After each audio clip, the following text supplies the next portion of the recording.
So the OKC Thunder right now are probably the hottest team to look out for, as they just recently beat the Phoenix Suns 120-124.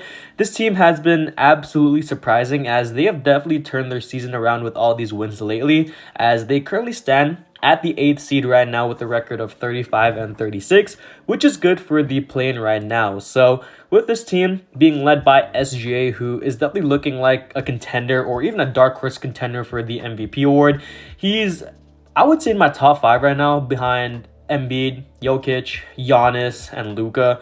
But I mean, regardless, coming down to the end of the season, we'll see what happens with him. I mean, he could definitely sneak in there, with Luka injured, and even with Jokic and Giannis playing pretty well, he definitely could be a top 4, top 3 guy in the MVP race. So we'll see what happens. But with a good supporting cast on this team, I mean, the OKC Thunder, they're definitely a pretty competitive team, and I don't think anyone wants to play them in the play-in tournament. I mean, they're a team that had some good depth. I mean, they have some good young pieces too, and not really too many vets to work with, but this team alone, with what they have in Shea and guys like Josh Giddey, Jalen Williams, and Lou Dort, I mean, even having Chet Holmgren coming in next season, I think they're definitely going to be way better than they are right now, coming like 2-3 seasons from now. But right now, they're definitely in the peak of their prime. I mean, with the pieces they have right now and how they're playing pretty well, we'll see what happens with this team come the postseason. I think they're definitely going to be a team to look out for in the play-in, and especially if they do sneak into the playoffs, I think they're going to be a team that makes a lot of noise in the first round. So in today's video, we'll break down the OKC Thunder and talk about how far they can go in the postseason and just talking about them as a whole. So we'll firstly talk about Shai Gilgeous-Alexander, who I think definitely deserves a lot of credit, but also a guy that has been basically their number one guy on their team. So, I mean, he's been able to lead the charge for this team, and having guys like Josh Giddey, Jalen Williams, and Lou Dort as his supporting cast. I mean, guys like Josh Giddey, who's been able to be that secondary ball handler for this team. He's been able to carry the load off of Shai whenever Shai's off the court or playing off ball, which is definitely great for this team. And moving forward into the future, I think he could definitely develop into a guy that can just do everything on the court. I mean, he's a good rebounder, a good passer, someone that can score sometimes, and with his height, I definitely think he could be that guy next to Shai at the backcourt. So looking at some other guys, I mean, guys like Jalen Williams and Lou Dort both have been pretty good. J-Dub, I mean, I was debating on if I should make a solo video about him today, but I opted in for a full video about the team today, which is definitely a good thing with the win against the Phoenix Suns. So J-Dub, he's been looking like a top 2 to 3 rookie this season, has been able to be heavily consistent overall. The thing I like about his game is that he's been able to stay heavily consistent in terms of impacting the team overall in the game. I mean, whenever he just plays on the court, I mean, he's able to either just score, play some defense, rebounding, passing, anything on ball, off ball defense.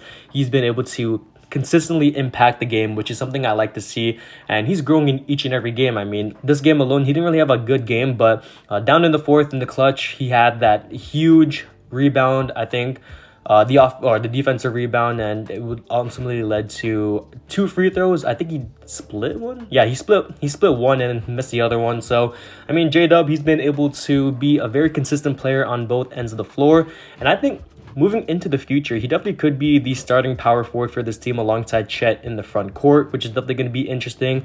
Both can space the floor, but also play some pretty good defense. So next, we got Lou Dort, who honestly has been looking pretty average this season, nothing too amazing, but he provides some much-needed perimeter defense for this team. I mean, some nights he'll be going off, like today he had 20 points against Phoenix, but some nights he'll score like 5 points, which is okay. I mean, they don't really need him to score.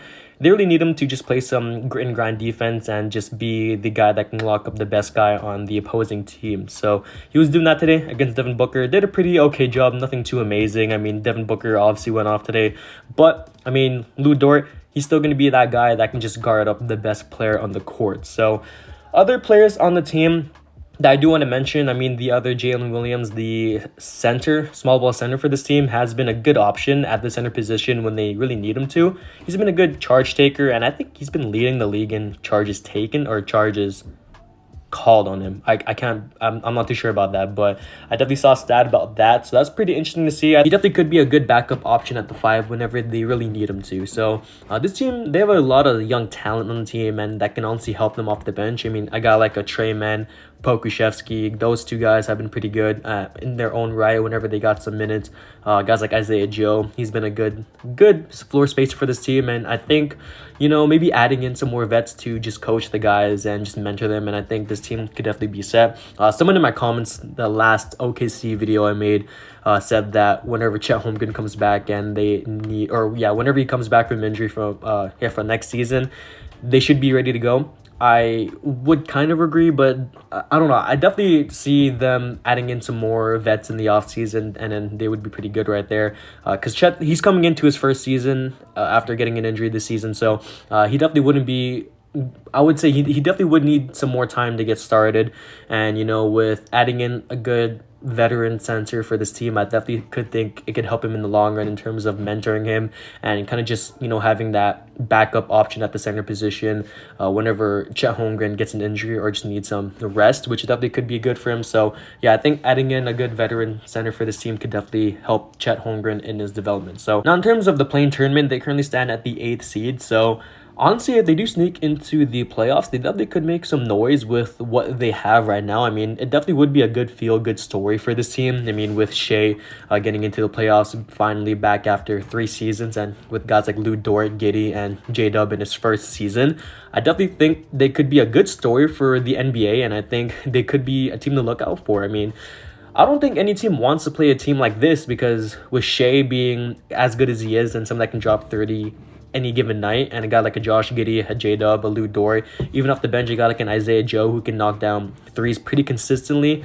I think this team is definitely looking pretty underrated right now going into the postseason. I think I would say playoff time, if they do make it, they could be a team that has the potential to go into the semi-conference finals, but I definitely think their ceiling is the Western Conference Finals. I don't think they're really finals contenders yet, but if they do make the finals, and me saying this right now, if they do make the finals, I mean, I'm definitely proven wrong, but I think the ceiling is definitely the Western Conference Finals for this team. So I think, if they do make the playoffs, they're going to be a first round or second round exit at that. But I mean, obviously next season, come 2 to 3 seasons from now, when they do add some more pieces, Chet Holmgren comes back, I think they're definitely going to be essentially a contending team with, Shea being in the peak of his prime, Chet being a little bit more developed, and guys like Josh Giddey, J-Dub, Lou Dort, Isaiah Joe, Trey Mann, Poku, all these guys have been fully developed or someone developed. I think they're definitely going to be one of the more interesting teams in the West come 2 to 3 seasons from now. So you guys let me know what you guys think about the OKC Thunder. See you, and I'm out.